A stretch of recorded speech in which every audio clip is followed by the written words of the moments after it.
कर्मण्येवाधिकारस्ते मा फलेषु कदाचन मा कर्मफलहेतुर्भो मा ते संगोऽस्तविकर्मणि।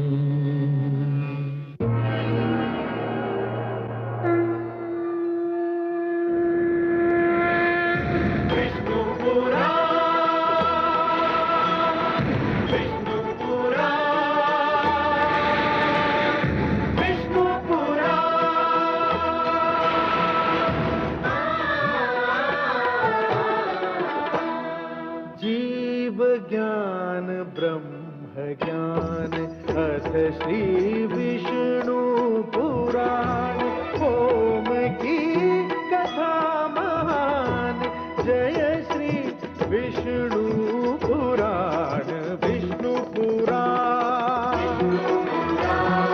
विष्णु पुराण विष्णु पुराण प्रगटे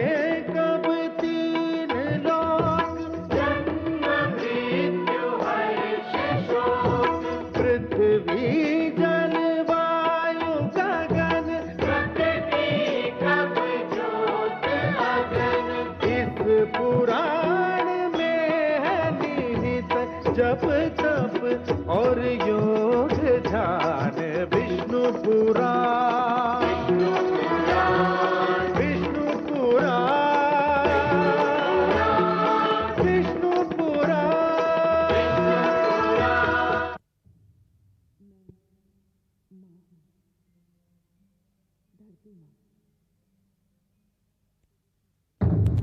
मैं माँ हूँ, धरती माँ। श्री विष्णु भगवान ने बड़े सुंदर ढंग से महाराज मनु को यह बताया कि जीवन का क्या महत्व है और मानव का अंत संभव है, जीवन का नहीं। जीवन निरंतर चलता रहता है। परंतु जब उन्होंने महाराज मनु से यह कहा कि जीवन की रक्षा करने के लिए वे नौका पर समस्त आवश्यक सामग्री और वस्तुएं अपने साथ ले जाएं, तो मैं सोच में पड़ गई। क्या श्री विष्णु भगवान ये कहकर महाराज मनु की परीक्षा ले रहे हैं? क्या वे ये जानना चाहते हैं कि मनु किन वस्तुओं और किस सामग्री को जीवन के लिए आवश्यक समझते हैं? सुमेरु पर्वत पर महाराज मनु जो कुछ अपने साथ ले जाना चाहेंगे वो क्या होगा? तुम्हारी ही भांति मुझे भी प्रतीक्षा है उस घड़ी की जब मनु और शत्रुपा श्री विष्णु की दी हुई नौका पर आवश्यक सामग्री रखना आरंभ करेंगे।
अरे मूर्ख उठ, वे चले गए। कौन चले गए? वही चारों बंदी। हैं? ये तो अंधेर हो गया। दानवराज हैग्रीव को पता चला तो हम सब मारे जाएंगे। अब क्या होगा? कहाँ भाग गए वो चारों? दानवराज हैग्रीव को सूचना तो देनी पड़ेगी। चलो चलो चलो।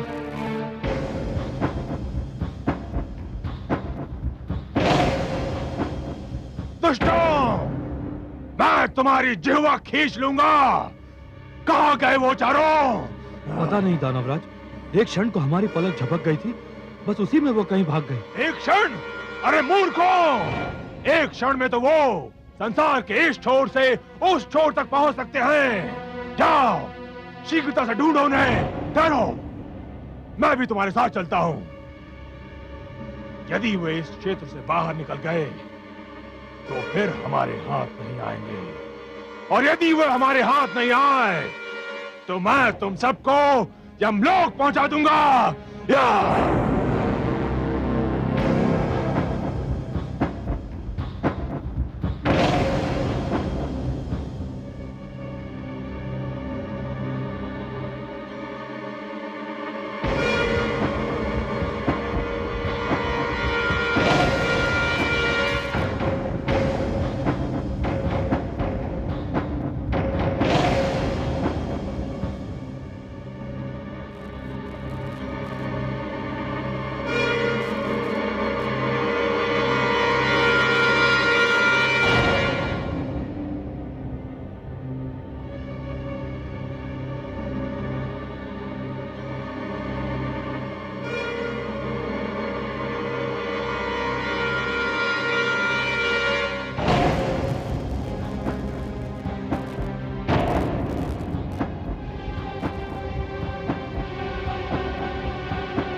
बहुत चतुर बनते थे ना। अभी निकालता हूं तुम सबकी चतुराई। मैंने कहा था ना, यदि भागने का प्रयत्न किया तो तुम सबको मार डालूंगा। अब मुझे वही करना होगा। या अपने भगवान विष्णु का जी भर कर स्मरण कर लो। तुम्हारी मृत्यु तुमसे उतनी ही दूर है जितनी मेरे खड़क से तुम्हारे कंठ की दूरी। या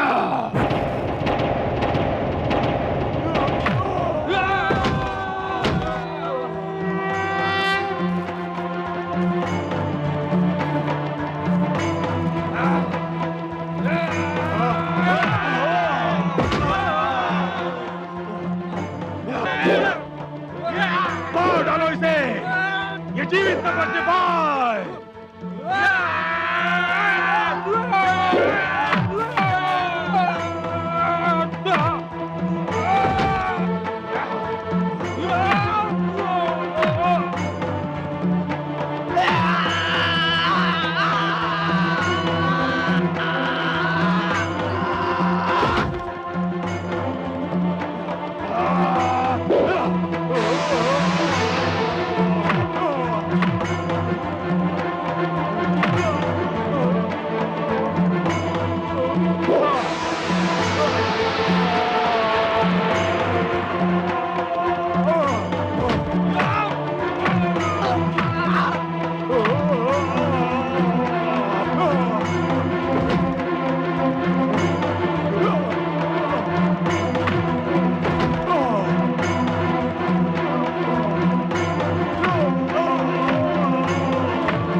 ये मेरे आप्त वचन मानव की धरोहर हैं हयग्रीव।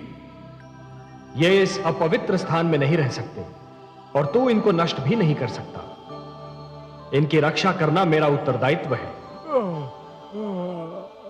संभवतः तुम्हें मानव तक पहुंचाने का समय अभी नहीं आया है, और जब तक वो समय नहीं आता तब तक अंधेरे में भटकते हुए मानव जीवन के लिए उजाले का संदेश बने हुए तुम मेरे ही पास रहोगे।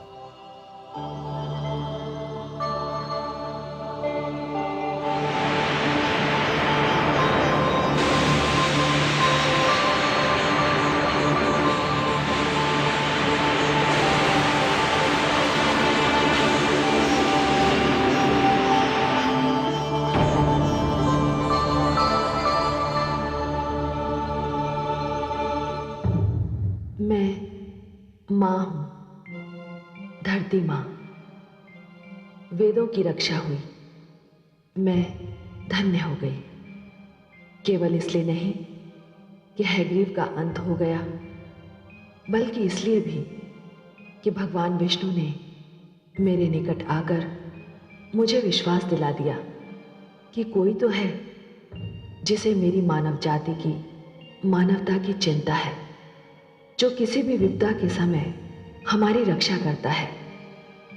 मैं आभारी हूं भगवान विष्णु की कि उन्होंने अपना वचन पूरा किया। उन्होंने वेदों का उद्धार करके मानव को वो ज्ञान कोश दिया जो आज भी मानव जीवन को सत्य का, धर्म का मार्ग बता रहा है। देखना यह है कि वेदों की रक्षा के उपरांत अब मानव की रक्षा कैसे होगी, क्योंकि यदि मानव ही ना होगा तो ज्ञान किसके काम आएगा।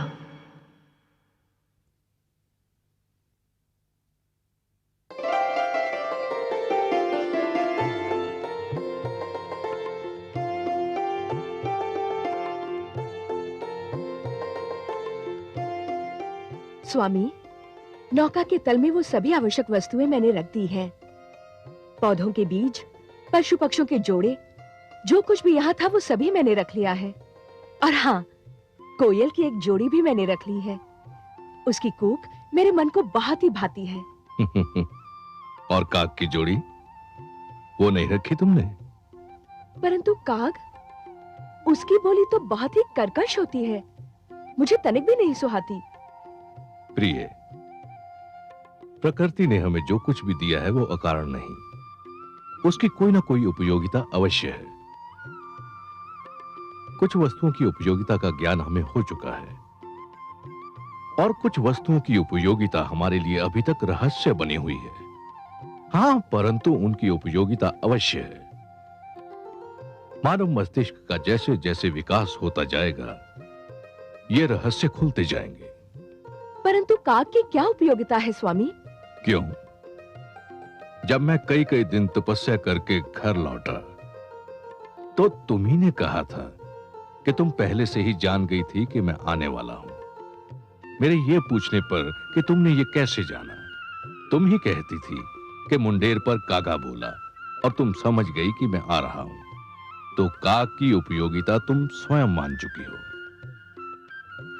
तब तो मुझे नौका में विषैले सर्प भी रखने होंगे स्वामी। अवश्य रखने होंगे देवी। कई ऐसे रोग हैं जिनकी औषधि विष है। क्या सर्प का विष कई रोगों की औषधि नहीं है? विषस्य विषौषधम। सुना नहीं? विष ही विष की औषधि है। हमारा कर्तव्य है कि इस जल प्लावन से जितना भी जीवन संभव हो बचा लें। वो सुंदर है या कुरूप, ये देखना हमारा कार्य नहीं। सुंदरता और कुरूपता तो हमारी दृष्टि का भेद है। तो आपका संकेत ये है कि सुखदायी वस्तुओं के साथ हमें दुखदायी वस्तुओं को भी बचाना होगा, पुष्प के साथ कांटे को भी ले जाना होगा। मेरा यही संकेत है देवी। कांटा चुभता है, दुख देता है, परंतु वही तो पुष्प की रक्षा भी करता है। रचनाकार की रचना के महत्व को समझने के लिए दृष्टि में उदारता होनी चाहिए। स्वार्थी दृष्टि मन और मस्तिष्क को छोटा बना देती है। पूर्णता के लिए आवश्यक है कि सृष्टि बहुरंगी हो, अनेकता में एकता ही तो जीवन का सौंदर्य है देवी। आप ज्ञानी हैं स्वामी। आपने मेरी आंखें खोल दी। मैं अभी अपनी भूल सुधार कर आती हूं। ठहरो देवी, भूल का नाम लेकर तुमने मुझे भी मेरी एक भूल का स्मरण करा दिया। क्या आप भी नौका में कुछ रखना भूल गए हैं स्वामी? हाँ, मैं जीवन की सबसे बड़ी आवश्यकता को साथ लेना भूल गया हूं। किंतु क्या? मैं नौका में शिक्षा रखना भूल गया हूं। शिक्षा? हाँ देवी, हम अपने साथ शिक्षा ना ले गए तो नए जीवन, नई पीढ़ी को हम क्या भेंट देंगे? किंतु स्वामी, शिक्षा नौका में कैसे रखी जा सकती है? शिक्षा शिक्षक से मिलती है, और सृष्टि में सप्त ऋषियों से बड़े शिक्षक और कौन हैं? हमें इस जल प्लावन से जो कुछ बचाना है, उसमें शिक्षा को बचाना सबसे अधिक आवश्यक है। शिक्षा को बचाने के लिए हमें नौका पर सप्त ऋषियों को भी साथ लेना होगा। हाँ, और वे आपके भ्राता भी हैं, आपके कुटुंब के अंश और आपके परिवार के सदस्य। नहीं देवी, मैं उन्हें इसलिए नहीं बचाना चाहता कि वो मेरे भ्राता हैं। शिक्षक का महत्व परिवार के सदस्यों से अधिक होता है। मुझे सप्त ऋषियों के पास ब्रह्म क्षेत्र में जाना ही होगा। किंतु स्वामी, समय बहुत ही थोड़ा रह गया है। तुम चिंता न करो देवी, मैं उन्हें साथ लेकर सांझ तक लौट आऊंगा।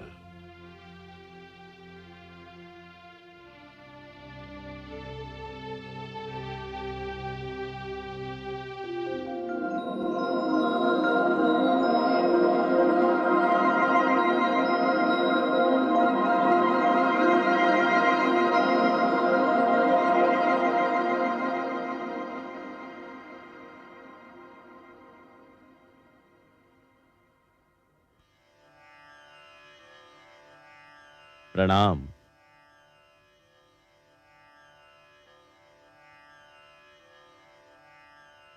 इस अचानक ऋतु परिवर्तन का कारण मेरी समझ में नहीं आ रहा है। देखते ही देखते दृश्य बदल गया है। आकाश का रंग परिवर्तित हो गया है। हे वशिष्ठ देव, हम भ्राताओं में आप ही खगोल शास्त्र के सबसे महान ज्ञाता है। इस विषय पर तो आप ही प्रकाश डाल सकते हैं। मेरा ज्ञान और मेरा अनुभव कहता है कि कोई भयंकर बाढ़ आने वाली है, भारी जल प्लावन होने वाला है, और यदि ऐसा हुआ तो सारी धरती जलमग्न भी हो सकती है। तो फिर हम क्या करेंगे? हमें तो धरती पर विद्या का प्रकाश फैलाने के लिए भेजा गया था। तो क्या हमारा भी अंत समीप है? हर आरंभ का एक अंत निश्चित है, और साधु जन वही होते हैं जो अंत का स्वागत उसी प्रकार करते हैं जिस प्रकार आरंभ का स्वागत किया जाता है। हमें जिसने जीवन दिया था, यदि वही हमारी मृत्यु चाहता है, तो हमें अपनी मृत्यु जीवन की भांति गले से लगानी होगी। परंतु हमारा कार्य तो अभी समाप्त नहीं हुआ है। हमें मानव को शिक्षा का ज्ञान देना है। यह सोचना हमारा कार्य नहीं है। हे वशिष्ठ देव, हम सब में आप ही श्रेष्ठ हैं। आपका मार्गदर्शन पाकर हम सब आगे बढ़ते हैं। तो फिर हमें योग समाधि लगाकर ध्यान मग्न हो जाना चाहिए। मृत्यु आए तो हमें अपना स्वागत करता पाए। आपके आदेश का पालन होगा।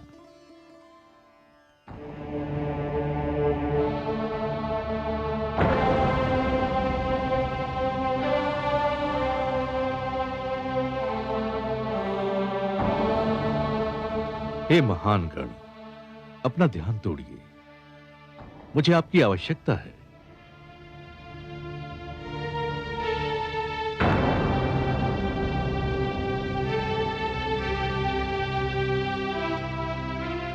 मैं ब्रह्मपुत्र, आपका अनुज, मानव कल्याण के लिए आपको लेने आया हूं। इस जल प्लावन के उपरांत जो जीवन आरंभ होगा, आप नहीं होंगे तो वो अंधकार में भटकने लगेगा। हे ऋषिगण, आपको सृष्टि में आने के उद्देश्य की पूर्ति करनी है। मानव जाति के लिए, जीवन के लिए आपका मेरे साथ चलना अनिवार्य है। आंखें खोलिए, समय हाथों से निकला जा रहा है।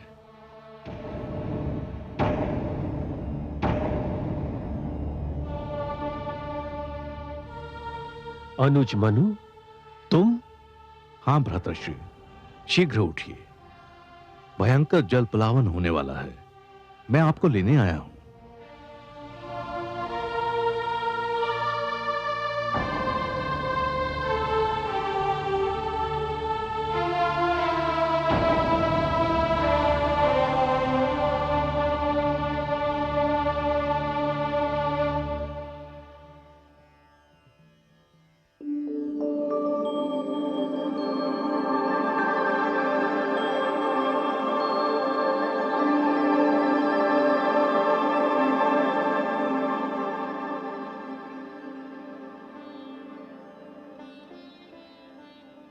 देवी, धरती पर जल प्लावन का समय आ गया है। आपकी अनुमति हो तो एक बात पूछूं देव? अवश्य पूछिए देवी। क्या जल प्लावन का निर्णय नितांत आवश्यक था?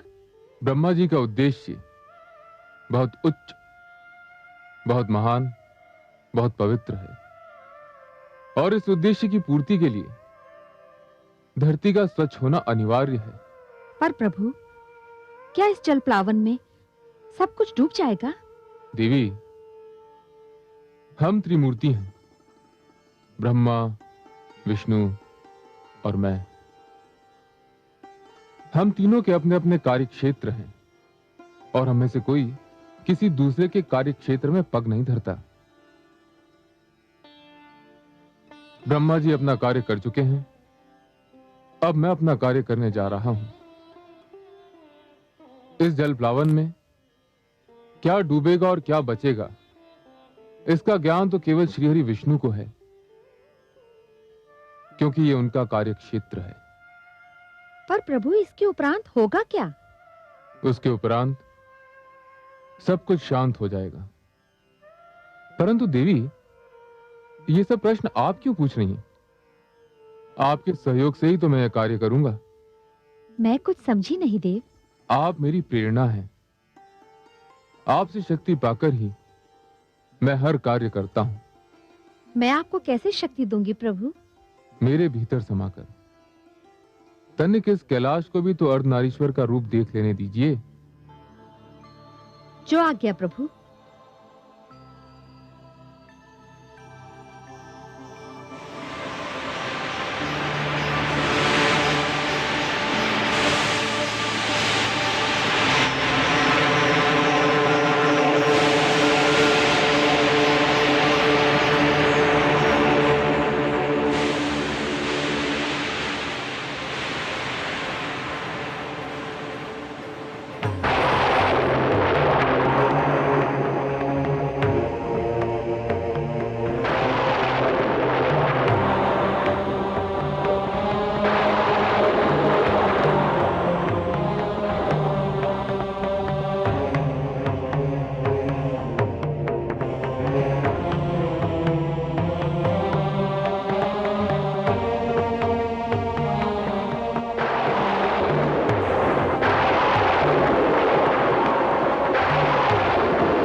मत्स्य के रूप में आऊंगा। तुम इस नौका को मेरे सींग से बांध देना। मैं तुम्हारी नौका को सुमेरु पर्वत पर ले जाऊंगा। हे सर्वेश्वर, आपने तो कहा था कि आप हमारी सहायता करेंगे।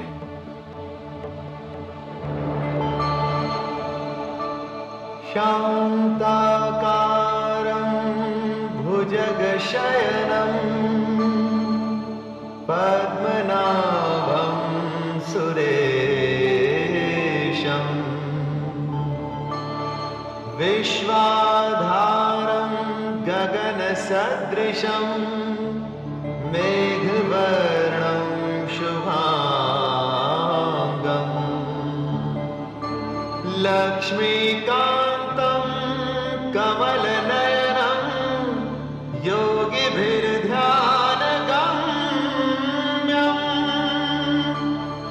वन्दे विष्णुं भवभयहरं सर्वलोकैकनाथम्।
स्वामी, यहाँ तो कुछ भी नहीं है, एकदम निर्जन स्थान लगता है। ऐसा मत कहो देवी, यहाँ हम हैं और यहाँ वो है जो कण कण में रमते हैं।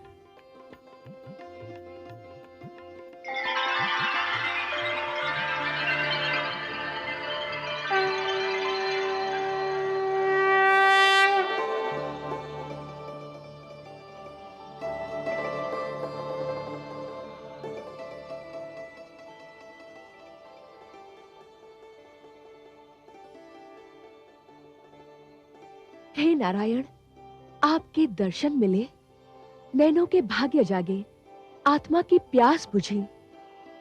इस क्षण के आगे जीवन का हर एक क्षण तुच्छ है।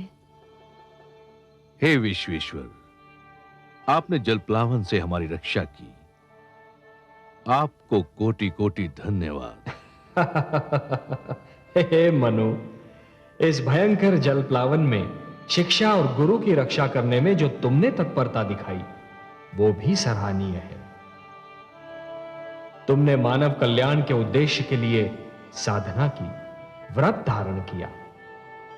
और हे शतरूपा, इन सब शुभ कार्यों में अपने पति का साथ देकर तुमने अपने पत्नी धर्म का पालन किया है।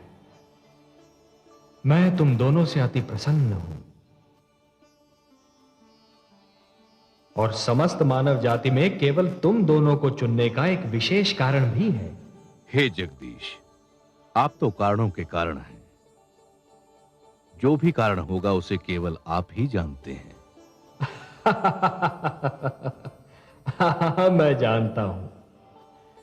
जानता हूं मनु कि मानव कल्याण के मेरे परम उद्देश्य की पूर्ति के लिए आप दोनों माध्यम हो। यह मेरा परम उद्देश्य आपके माध्यम से ही संपन्न होना है। मनु, जब खेत की उपज पक जाती है और खेती काटी जाती है, तो कृषक कुछ बीजों को बचाकर रखता है और यही बीज आने वाली उपज का कारण बनते हैं। मैंने भी यही किया है। तुम दोनों की रक्षा करके मैंने जीवन की रक्षा की है। अब तुम दोनों मिलकर नव जीवन की उपज का कारण बनोगे और यह आने वाला जीवन बहुत सुखद होगा मनु, बहुत सुखद होगा, पावन होगा। और तुमने सप्त ऋषियों के इस समूह को अपने साथ में लाकर एक बहुत बड़ा कार्य किया है, क्योंकि आने वाले जीवन की महान आवश्यकता होगी शिक्षा। हे सर्वव्यापी, हे रहस्य ज्ञाता, नवजीवन को जो शिक्षा मिलेगी वो तो केवल आप प्रदान कर सकते हैं। आप मुझे ज्ञान दीजिए, ये शिक्षा क्या होगी, कैसी होगी? हे वैवास्वत, मानव बड़ा विचित्र प्राणी है और उसका इतिहास भी उतना ही विचित्र है। उठता है तो देवता बन जाता है और गिरता है तो दानव। दानवता अज्ञान और हीनता का प्रतीक है और मैं हर युग में मानव को दानव बनने से बचाना चाहता हूं। अर्थात मानव देवताओं की भांति अमर तो नहीं हो सकता, पर देवताओं की भांति संपूर्ण तो अवश्य हो सकता है। और उसे संपूर्ण बनाने का मूल मंत्र मुझे तुम्हें सौंपना था और इसीलिए जलप्लावन से रक्षा के लिए मैंने तुम दोनों को चुना है। हे जगदीश्वर, आपको कोटि कोटि धन्यवाद। हे लक्ष्मीपति, आपकी जय हो। मैं तुम दोनों को यह उपहार सौंपता हूं जो समस्त मानव जाति की धरोहर है।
ये मेरे आप्त वचन है, ये मेरे वेद हैं,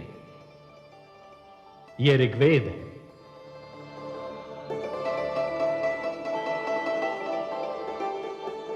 ये यजुर्वेद,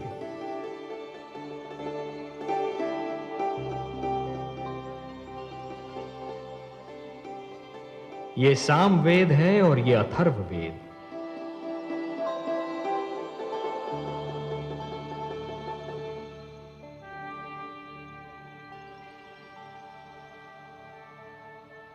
ये मेरे सबसे बड़े वरदान हैं। मानवता को ये मेरा उपहार है। ये मेरे आप्त वचन तुम्हें और तुम्हारे उपरांत आने वाली हर पीढ़ी को जीवन के नियमों का ज्ञान देंगे।